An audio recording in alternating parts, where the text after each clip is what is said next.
नमस्कार। कभी आपने सोचा है कि अगर एक परिस्थिति 3 अलग अलग लोगों के सामने आए तो क्या उनका प्रभाव इस परिस्थिति का उन पर एक जैसा होगा या अलग अलग होगा? There are challenging situations which come in front of us, but how do we react or respond on those situations that really matters? Every person will react or respond in a different way. Let me tell you one story on that. So जैसे हर कहानी की शुरुआत होती है, वैसे इस कहानी की भी शुरुआत है once upon a time. लड़की रहती है और बहुत ही कंप्लेन करती है अपने पिताजी से कि लाइफ में कुछ भी सही नहीं है, मैं नाखुश हूँ, आई एम अनहैप्पी और बहुत लाइफ मिजरेबल है और मैं तंग आ गया हूँ, थक गई हूँ ये ज़िंदगी के हर दिन के फाइटिंग से, कुछ लगता है कुछ अच्छा होने वाला है मेरे साथ, वो भी उल्टा हो जाता है और कुछ बुरा हो जाता है। तो उसको पिताजी शांति से सुनते रहते उसको, राइट। और फिर पिताजी उसको किचन में लेके जाते हैं, 3 बर्तन लेते हैं और 3 बर्तन में पानी लेके वो उबालने रखते हैं। थोड़ी देर उबालने के बाद वो एक बर्तन में अंडा डाल देते हैं, दूसरे बर्तन में आलू डाल देते हैं, तीसरे में वो कॉफ़ी बीन्स डालते हैं।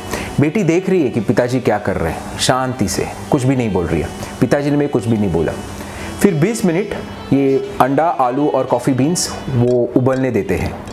20 मिनट के बाद उसके पिताजी जो है वो बर्नर ऑफ करते हैं, प्लेट लेते हैं, इस प्लेट में एक प्लेट में अंडा रख देते हैं, दूसरे प्लेट में आलू रख देते हैं और एक कप लेते हैं, उस कप में वो कॉफ़ी जो रहती है, कॉफ़ी बीन्स कॉफ़ी डाल देते हैं। पिताजी पूछते हैं बेटी को क्या दिख रहा है? बेटी कहती है मुझे अंडा दिख रहा है, मुझे आलू दिख रहा है और कॉफ़ी दिख रही है। तो पिताजी कहते हैं ध्यान से देखो, इस आलू को देखो, इस आलू को फील करो, प्रेस करो। तो बेटी जैसे आलू को फील करके प्रेस करती है तो एकदम ही वीक और सॉफ्ट हो जाता है, राइट। फिर वो कहते हैं कि इस अंडे को ब्रेक करो, अंडे को ब्रेक करने जाते हैं अंदर हार्ड हो जाता है। और फिर कहते हैं कि कॉफ़ी पियो, जैसे वो कॉफ़ी पीती है उसके चेहरे पे एक मुस्कान आती है बेटी की और उस कॉफ़ी की जो अरोमा होती है उससे वो खुश हो जाती है। तो बेटी पूछती है इसका मतलब क्या है? पिताजी कहते हैं कि तीनों जो है वो एक ही परिस्थिति से गुजरे हैं, द बॉइलिंग वाटर। तीनों को 20 मिनट बॉइलिंग के लिए रखा हुआ था। आलू जो था पहले बहुत ही स्ट्रांग था, हार्ड था, पर बॉइलिंग के बाद वो एकदम वीक हो गया, नाजुक हो गया, सॉफ्ट हो गया। अंडा जो था अंदर से लिक्विड था और बाहर से बहुत ही पतला एक कवच था जो उस लिक्विड को प्रोटेक्ट कर रहा था। बॉइलिंग के बाद अंदर से वो स्ट्रांग हो गया, हार्ड हो गया। आखिरी में कॉफ़ी बीन्स थी। पिताजी ने कहा कॉफ़ी बीन्स काफ़ी यूनिक है। उस बॉइलिंग वाटर में जब वो चले गए उस पानी का रंग बदल दिया उन्होंने और उसका अरोमा, फ्रेग्रेंस जो था वो सब इधर फैल गया। तुमने जब कॉफ़ी पी तुम खुश हो गए कॉफ़ी पी के।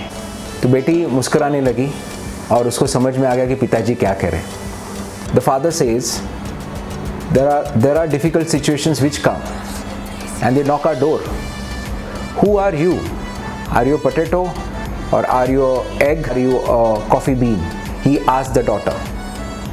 Friends, in life things happen around us, things happen with us, but the most important part is what happens or what goes about within us.